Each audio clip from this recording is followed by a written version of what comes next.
Good morning dear student. आज के इस वीडियो में हम जो एनसीईआरटी की बुक है उसका जो 5th चैप्टर है जिसका नाम है complex number and quadratic equation, इसके लर्निंग जो आउटकम्स है उसके बारे में आज हम डिस्कस करेंगे। Complex number and quadratic equation का जो फर्स्ट लर्निंग आउटकम्स है वो है introduction of complex number. Second जो लर्निंग आउटकम्स है वो है definition of complex number. Third जो लर्निंग आउटकम्स है वो है property of complex number. Property of complex number में आएगा addition of two complex number, difference of two complex number, multiplication of two complex number and division of two complex number. Next हमारा learning outcomes है power of iota. Next जो learning outcomes होगा वो होगा square root of a negative real numbers and identities. Next learning outcomes है वो है modulus and conjugate of a complex number, कि हमें कोई भी कॉम्प्लेक्स नंबर गिवन होगा उसके हमें कॉन्जुगेट को फाइंड आउट करना है। नेक्स्ट जो हमारा लर्निंग आउटकम्स होगा वो होगा Argand plane and complex polar representation.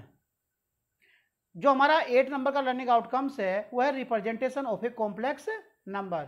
और जो लास्ट लर्निंग आउटकम्स है वो है application of complex number and quadratic equation.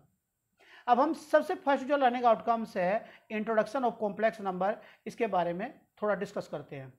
In 16th century Italian mathematics इयान Gerolamo Cardano is created with introducing complex number in his attempts to find solution of cubic equation. Formally, the complex number system can be defined as the algebraic extensions of ordinary real numbers in imaginary number. Imaginary number also called complex number. Complex number are used in real life application such as electricity, quadratic equation, quadratic planes. Imaginary numbers becomes particularly used in advanced calculus, applied mathematics and physics. Physics के अंदर भी जो use करते हैं हम इसका use करेंगे वो करेंगे quantum physics. They are useful in modelling periodic motion such as water और light wave as well as alternative current. The other यानी कि mathematician whose work in complex number are W.R. Hamilton, Euler, Gauss, etc. अब हम बात करते हैं definition of complex number. A number of the form x plus iota y where x and y are real parts and iota is the imaginary numbers called iota and has the value of यानी कि root -1 is called the complex number. X is called the real parts and y is called the imaginary part of a complex number. That is z is equal to x plus iota y. तो real part of z is equal to कितना हो गया x आ गया and imaginary part of z is equal to हो गया y। हमारा next है purely real and purely imaginary complex number. A complex number z is equal to x plus iota y is purely real number if its imaginary part is 0. That is, imaginary part of z is equal to 0 or value of y is 0 and purely imaginary number if real part is 0. That is, real part of z equal to 0 हो जाए और x is equal to 0 हो जाए। अगर किसी भी number के अंदर x की वैल्यू 0 है तो वो कैसा हमारा नंबर होगा, प्योरली इमेजिनरी नंबर। अगर y की वैल्यू 0 है तो वो नंबर कैसा होगा हमारा, purely real number.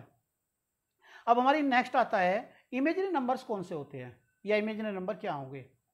Class 10th में हमने पढ़ा है real numbers. The numbers which are not यानी कि real is called imaginary numbers. When the square and imaginary number is given a negative results, for example root -2, root -7, root -11, root -26 are all imaginary number. We denote root -1 with the symbol I where I denote iota, यानी कि imaginary numbers. Next हमारा जो learning outcomes है वो है algebraic operation on complex number, कि जब हम कॉम्प्लेक्स नंबर पे कौन कौन सी एल्जेब्रिक जो ऑपरेशन है उसका यूज करेंगे। There are 4 types of algebraic operation. तो फर्स्ट नंबर पे है प्रॉपर्टी ऑफ एडिशन, सेकंड है प्रॉपर्टी ऑफ सब्ट्रैक्शन, थर्ड है प्रॉपर्टी ऑफ मल्टीप्लिकेशन और फोर्थ है property of division. The addition of complex number satisfy the following property. जैसे कि हम 6 क्लास में 7th क्लास में 8th क्लास में हर क्लास में हमने क्या करा, प्रॉपर्टी पढ़ी है नंबर सिस्टम्स की, चाहे वो इंटीजर्स के रेस्पेक्ट में पढ़ी हो, चाहे वो हमने रियल नंबर्स के रेस्पेक्ट में पढ़ी हो, चाहे वो हमने रेशनल नंबर्स के रेस्पेक्ट में पढ़ी है। तो ऐसे ही क्या होगा, यहाँ पे क्या होगा, कॉम्प्लेक्स नंबर के रेस्पेक्ट में हम क्या होगा, कुछ प्रॉपर्टी की स्टडी करेंगे। तो सबसे पहले हमारी प्रॉपर्टी है वो है closure property. The sum of complex number is always a complex number. If Z1 and Z2 are two complex number, then Z1 plus Z2 is a complex number. Clear? यदि हमारे पास में Z1 और Z2 दो complex number होंगे तो Z1 plus Z2 यानी कि Z1 और Z2 का जो सम होगा वो भी एक क्या होगा, कॉम्प्लेक्स नंबर होगा। ये सबसे पहली प्रॉपर्टी कौन सी है हमारी, क्लोजर प्रॉपर्टी, जिसको हम जानते हैं क्लोजर लॉ से। दूसरे वाली प्रॉपर्टी हमारी कॉम्यूटेटिव प्रॉपर्टी। कॉम्यूटेटिव प्रॉपर्टी में ये होता है if Z1 and Z2 are two complex number then Z1 plus Z2 is equal to होगा Z2 प्लस Z1। क्लियर होगी कि Z1 प्लस Z2 को ऐड कर ले या Z2 प्लस Z1 को ऐड कर ले तो दोनों का सम कैसा होगा, इक्वल होगा। थर्ड प्रॉपर्टी हमारी associative property. If Z1 and Z2 and Z3 are three complex number then bracket के अंदर Z1 प्लस Z2 प्लस कितना होगा Z3, ये इक्वल होगा Z1 प्लस ब्रैकेट के अंदर Z2 प्लस Z3। तो ये कौन सा लॉ हो गया हमारा, एसोसिएटिव लॉ। नेक्स्ट है एडिटिव आइडेंटिटी। क्लियर कि एडिशन के रेस्पेक्ट में आइडेंटिटी क्या होगी, तो मल्टीप्लिकेशन के रेस्पेक्ट में आइडेंटिटी क्या होती है, ये आप लोगों ने पहले भी स्टडी किया हुआ है। तो additive identity for every complex number Z plus कितना हो गया 0 इज इक्वल टू क्या होगा, Z के इक्वल होगा। नेक्स्ट है additive inverse. To every complex number Z is equal to P plus iota Q। यानी यहाँ पे मैंने क्या हो गया, x प्लस आयोटा की प्लेस पे क्या रख दिया, P plus iota Q। We have the complex number minus Z is equal to हो गया minus P plus iota minus Q। Called the क्या हो गया, नेगेटिव और additive inverse of Z। So Z plus bracket के अंदर minus Z is equal to 0। Next हमारा जो लर्निंग आउटकम्स है वो कॉम्प्लेक्स नंबर फार्मूला।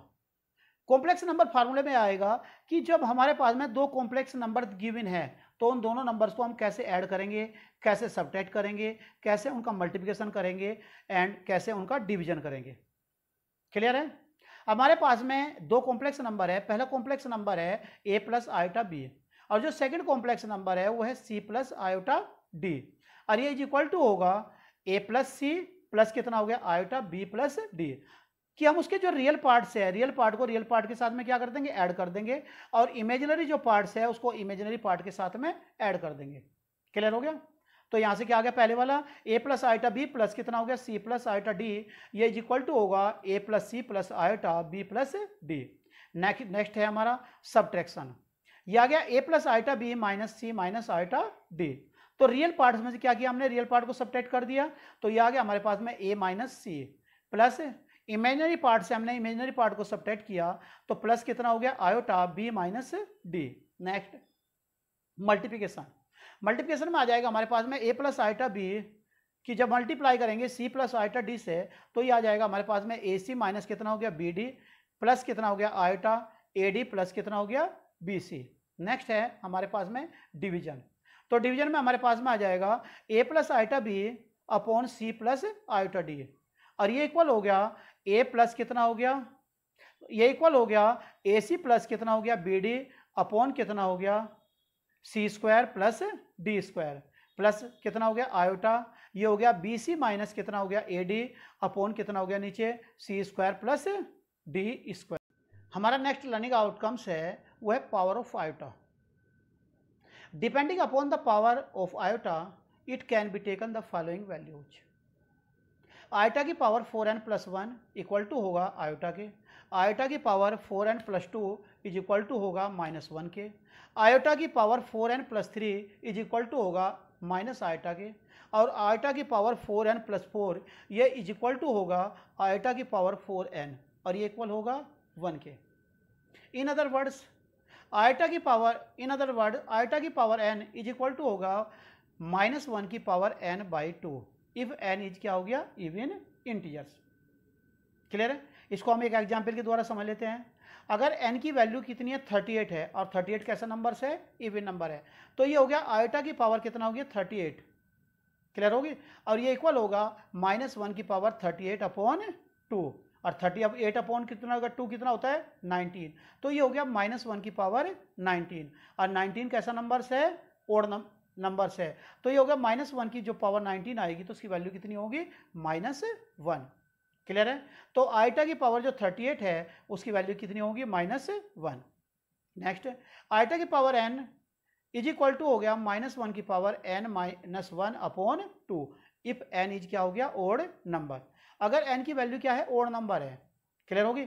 जैसे n की वैल्यू हमने क्या ली, 15 ले ली, तो ये कितना हो गया, आयोटा की पावर क्या हो गया, 15, तो ये हो गया -1 की पावर 15 -1/2, 15 - 1 कितना हो गया, 14, 14/2 कितना हो गया, 7 हो गया, तो ये हो गया -1 की पावर कितना आ गया, 7, और 7 कैसा नंबर है, ओड नंबर है, तो ये कितना आ गया, -1।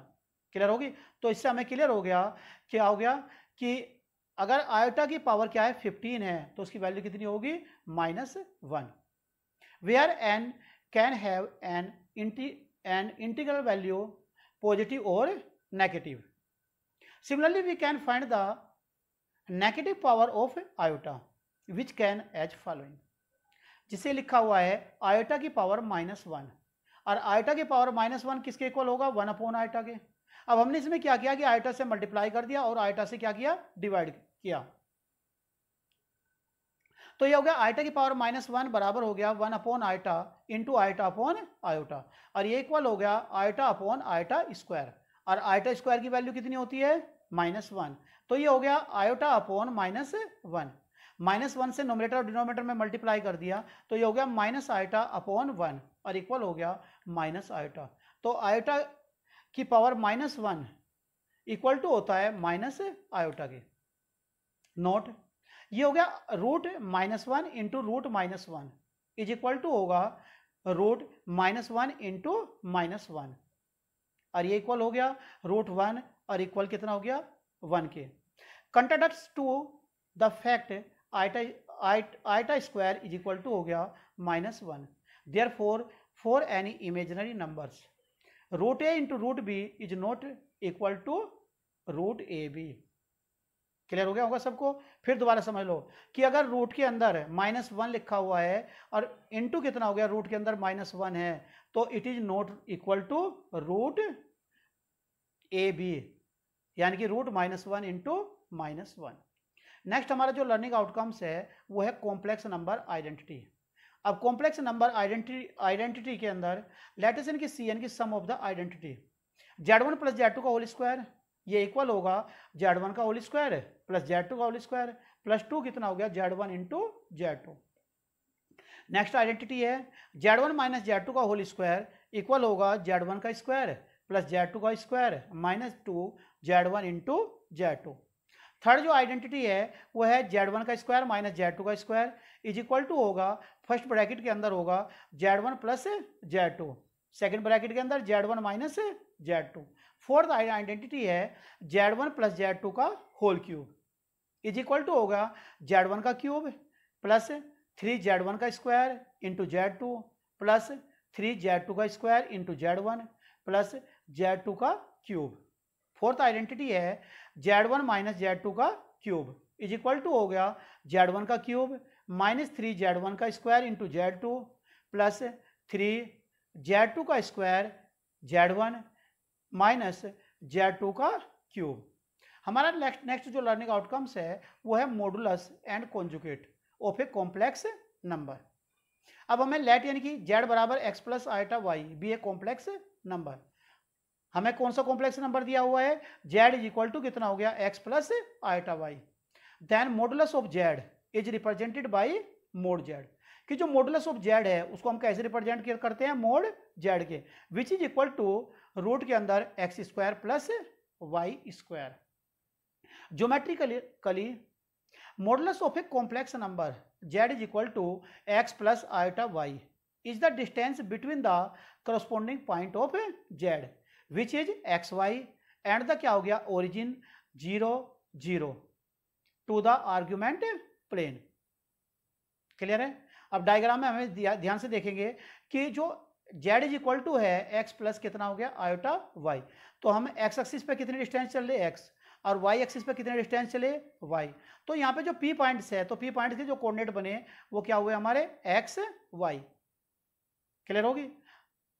और जो p पॉइंट से कोऑर्डिनेट हो x y, तो यहाँ से OP की जो डिस्टेंस आएगी, OP की जो डिस्टेंस है OP जो है OP बराबर क्या है कि होगा under root X square plus Y square, और ये किसके वैल्यू है modulus of z। In the above figure यानी कि OP is equal to the distance between the point X Y and the origin 0 0 in the Argand plane. Therefore जो modulus of z है वो equal to किसके हैं OP के, और ये इक्वल हो गया under root X square plus Y square. Next conjugate. अगर हमारे पास में कोई भी एक कॉम्प्लेक्स नंबर दिया हुआ तो उस कॉम्प्लेक्स नंबर का कॉन्जुगेट हम कैसे निकालेंगे। लेट यानी कीजिए z इज इक्वल टू हो गया x plus iota Y is a complex number. The conjugate of z is denoted by z के ऊपर बार। यहाँ डायग्राम देखेंगे तो डायग्राम में हमारे पास में जो x एक्सिस है जिसे हम किस नाम से जानते हैं रियल एक्सिस के नाम से, और जो y एक्सिस होती है उसे हम किस नाम से जानते हैं इमेजिनरी एक्सिस के नाम से। अब यहाँ पे जो z पॉइंट्स है तो z पॉइंट के जो कोऑर्डिनेट्स है वो है x प्लस आयोटा वाई, तो जो z का कॉन्जुगेट होगा वो बराबर होगा x minus iota Y. In mathematically z bar is equal to हो गया x माइनस आयोटा वाई।